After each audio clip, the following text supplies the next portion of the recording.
ಕೊಟ್ಟರಾಗ ಮಾತಾಡ್ಬೋದು, ನಾವು ಕೆಟ್ಟರಲ್ಲ.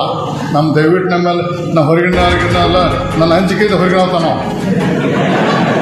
ಅದ ರಮೇಶ್ ಕತ್ತಿ ಬಂದು ಮನ್ಯಾಗ ಕೂತು ನಡೀತೈತಿ, ಬೇರೆ ಬಂದು ಕೂತು ನೋಡಿ ಹೊರಗಿನ ನಾವು.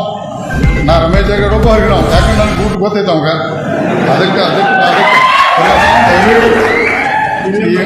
ನಾವು ಯಾವುದೇ ಪರಿಸ್ಥಿತಿ ನಾವು ನಿಮ್ಮ ಕೈ ಬಿಡೋದಿಲ್ಲ. ಈ ಕೃಷ್ಣ ಫ್ಯಾಕ್ಟ್ರಿ ಗೆಲುವಾಕೋತು ಫಲಿತಾಂಶ ದೇವ್ರ ಇಚ್ಛ.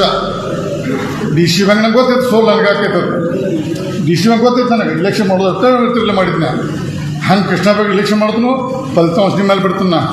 ಆದ್ರೆ ನಿಮ್ಮ ಕೈ ಬಿಡೋದಿಲ್ಲ. 28ಕ್ಕೆ ನಾಳೆ 18 ಚುನಾವಣೆ ಪರಿವರ್ತನೆ ಆಗಲೇಬೇಕು ನೀವು.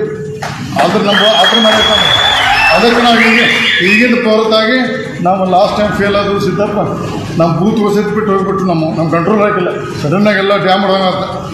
ಅದಕ್ಕೆ ನಾವು ಫೇಲ್ ಆಗಿದ್ದು, ಇನ್ನು ಫೇಲ್ ಆಗೋದಿಲ್ಲ. ಇನ್ನೂ 2 ವರ್ಷ ಟೈಮ್ ಬೇಕು. ನಾವು ಬಿ ಜೆ ಪಿಯಾಗೆ ಇರ್ತೀವಿ. ಮತ್ತು ನಾವು ಬಿ ಜೆ ಪಿಯಿಂದ ಕ್ಯಾಂಡಿಡೇಟ್ ಹಾಕು. ನಾವು ಜಂಪ್ ಮಾಡೋಕ್ಕೆ ಹೋಗೋಲ್ಲ. ಇಲ್ಲೇ ಮಾಡೋದು, ಇಲ್ಲೇ ಯುದ್ಧ ಮಾಡ್ತು, ಇಲ್ಲೇ ಮುಂದಿನ ಮತ್ತು ಅವ್ನು ಶಪಥ ಮಾಡೋದು. ಆ ಸೋಲ್ಸಿಬಿಡು ನಿಮ್ಮದು ಇಚ್ಛ.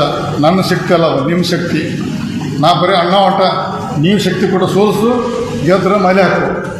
ಇಷ್ಟೇ ನಮ್ಮ ದೇವ್ರ ಇಚ್ಛ. ಅದಕ್ಕೆ ನೀವು ಗಟ್ಟಿಯಾಗಿ ನಮ್ಮ ದೇವ್ರಿ.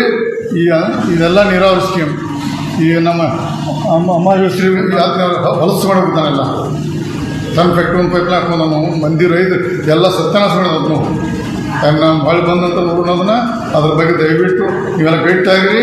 ನಾವು ಇದು ಅಮಿತ್ ಶಾ ಮುಖಾಂತರ ಮತ್ತು ಡಿ ಸಿ ಬ್ಯಾಂಕ್ ನಮ್ಮ ಆಡಳಿತ ಇರೋದ್ರಿಂದ ಅಲ್ಲಿ ಭಾಳಷ್ಟು ಒಂದು ಟೈಮ್ ಸೆಟಲ್ಮೆಂಟ್ ಮಾಡಿ ಅಲ್ಲಿ ಬಡ್ಡಿ ಕಡಿಮೆ ಮಾಡಿಸಿ ಕೇಂದ್ರದ ಬಡ್ಡಿ ರಹಿತ ಸಾಲ ತಂದು ಈ ಫ್ಯಾಕ್ಟ್ರಿ ಜೀವಂತ ಮಾಡ್ತೀವಿ. ಫ್ಯಾಕ್ಟ್ರಿ ಜೀವಂತ ಮಾಡ್ತೀವಿ. ಅದಕ್ಕೆ ದಯವಿಟ್ಟು ಈ ಫ್ಯಾಕ್ಟ್ರಿ ಫೈನಾನ್ಸ್ ಯಶ ಕೊಡ್ರಿ.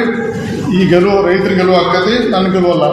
ಅದಕ್ಕೆ ದಯವಿಟ್ಟು ಎಲ್ಲರೂ ನಾಳಿಂದ, ಇವತ್ತು ಮುಗಿತು ರಾತ್ರಿ, ನಾಳಿಂದ 26 ತಾರೀಕು ಹುಟ್ಟಿನ ದಿವಸ. ಅವತ್ತು ಇಲ್ಲ, ಇವತ್ತೆಲ್ಲ 26 ಇನ್ನು ಬರುವ 4-5 ದಿವಸನಾಗ ನೀವೆಲ್ಲರೂ ಪ್ರತಿಯೊಬ್ಬರು ರೈತರು ವಿಚಾರ ಮಾಡ್ಕೊಂಡು ಚೆಂದಂಗೆ ಊಟ ಹಾಕ್ರಿ. ಅವ್ರು ಏನು ಕೊಡ್ತಾರೆ ತಗೋರಿ, ಅದು ನಿಮ್ಮ ರೊಕ್ಕ ಅವ್ರಿಗೆ ಆಡ್ಯಾಕ ಕೊಡ್ರಿ, ನಮ್ಗೆ ಊಟ ಹಾಕ್ರಿ.